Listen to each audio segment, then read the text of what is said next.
How adults learn is different from what we know of the learning of our kids. We're going to talk about the adult education because all our programs are devoted to teaching adults, mostly farmers.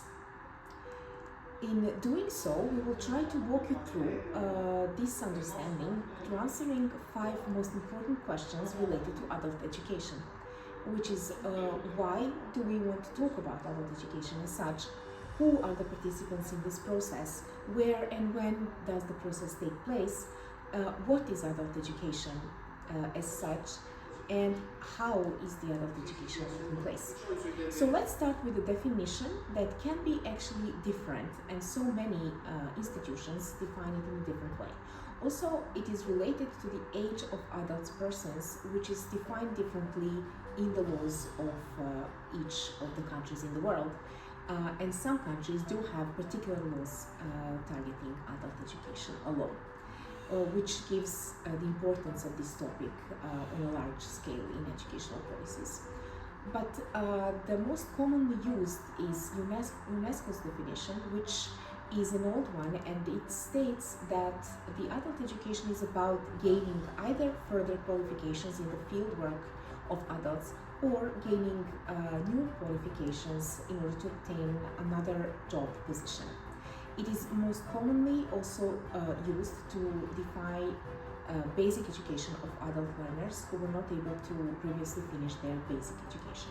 So who are the participants in this process? We broadly stated we have providers, which are the educators, and these are our teachers or trainers, and we have adult learners. So educators are teachers who are normally teaching at the higher educational institutions, and in providing adult education, they are actually completing or fulfilling the missions of the university, which is helping communities be better places to live.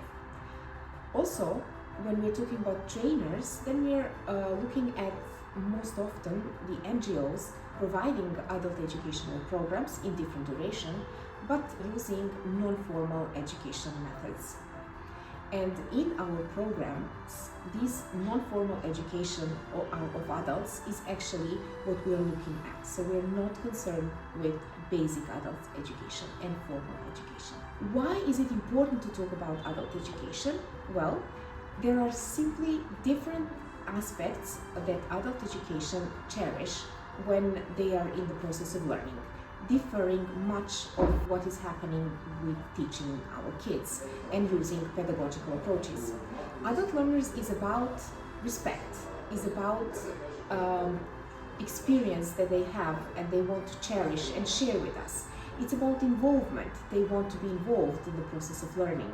And it's about motivation that is different from the children motivation, as children are often motivated by the external factors, while in the case of adults, we're mostly intrigued by our intrinsic motivation factors, which could be different. We either want to, change our job position, or change the company we're working in, maybe we change the career. In today's world, the adult education is taking place everywhere and in every moment of time.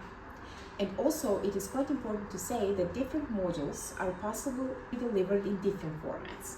Most often, in the non-formal adult education, we use TOT approaches in training others.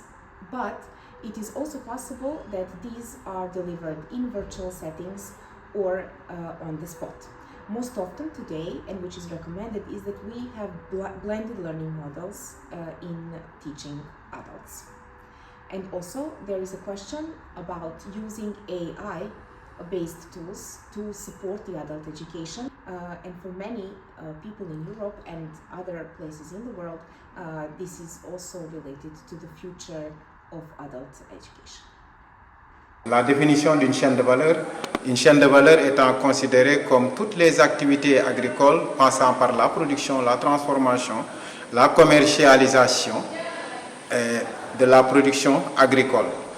Comme objectif, nous avons comme objectif l'amélioration de la compétitivité, la réduction des pertes post-récolte, l'optimisation des revenus issus de l'agriculture, favoriser l'accès aux marchés locaux et internationaux, identifier les goulots d'étranglement afin de pouvoir les lever. Maintenant, nous allons passer par une étude de cas, une étude clé d'une chaîne de valeur. Nous allons passer par la production, qui est une activité en passant par les préparatifs du champ, les semis, le désherbage, entre autres, en utilisant les acteurs principaux. Après que les semis, les récoltes, nous allons passer par la récolte. La récolte doit se faire aux points indiqués pour toute forme de spéculation. Après la récolte, nous passons par la transformation. La transformation, ça se fait au niveau, pour certains fruits et légumes, on peut faire une transformation en fruits et légumes. On transforme par exemple sous forme de jus, de confiture, de fruits séchés. Donc, on passera ensuite par le ciblage de la distribution et la commercialisation. Il faut choisir les plateformes de distribution. Il y a les plateformes numériques, il y a les plateformes physiques comme les supermarchés, les marchés, les boutiques de quartier, entre autres. Donc, nous passerons toujours ensuite par la consommation finale où il faudra faire un produit de qualité certifié qui est reconnu de tous de par sa qualité, de par ses normes d'hygiène et de sécurité au niveau en passant par les emballages. Ensuite, nous allons faire une analyse, les acteurs de la chaîne de valeur. On a les producteurs, les institutions publiques comme les ONG qui encadrent, qui accompagnent dans la production, dans la commercialisation. Après, il y a les fournisseurs d'intrants qui sont des éléments essentiels pour que la phase de production puisse se faire dans les normes. Les transformateurs, souvent constitués de femmes, qui sont les acteurs principaux pour la transformation. Ensuite, on a les commerçants qui sont aussi des acteurs clés, à savoir là où le produit doit être écoulé, à quelle période il faudra le faire, sous quel format, ainsi de suite. Donc, je pense que ça, ce sont les éléments.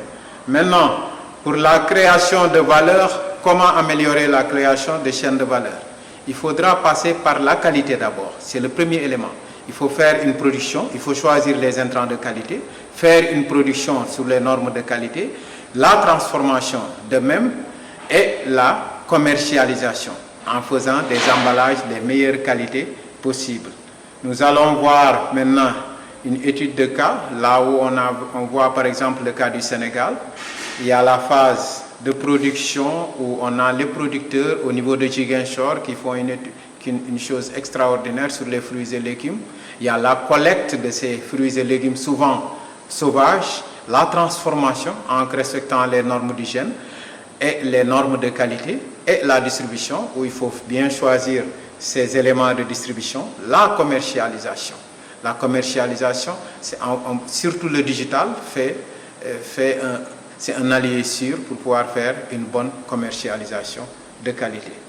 Maintenant, les outils pour analyser une chaîne de valeur, on peut passer par la cartographie de la chaîne de valeur, création de diagrammes visuels ou par exemple analyse soit quelles sont les forces, les faiblesses, les opportunités, les menaces, une analyse marge, quelles sont les possibilités de profit qu'on peut dégager en calculant les coûts prévisionnels, les prix sur lesquels il faudra vendre le produit. Ça, c'est dans ce qu'on appelle une étude de marché. Et à partir de cela, on peut savoir les profits dégagés à réaliser, si on pourra s'en sortir ou pas. Merci beaucoup. C'était ça une présentation brève pour la chaîne de valeur. S'il y a d'autres éléments, on reviendra pour pouvoir les compléter. Merci beaucoup. Merci.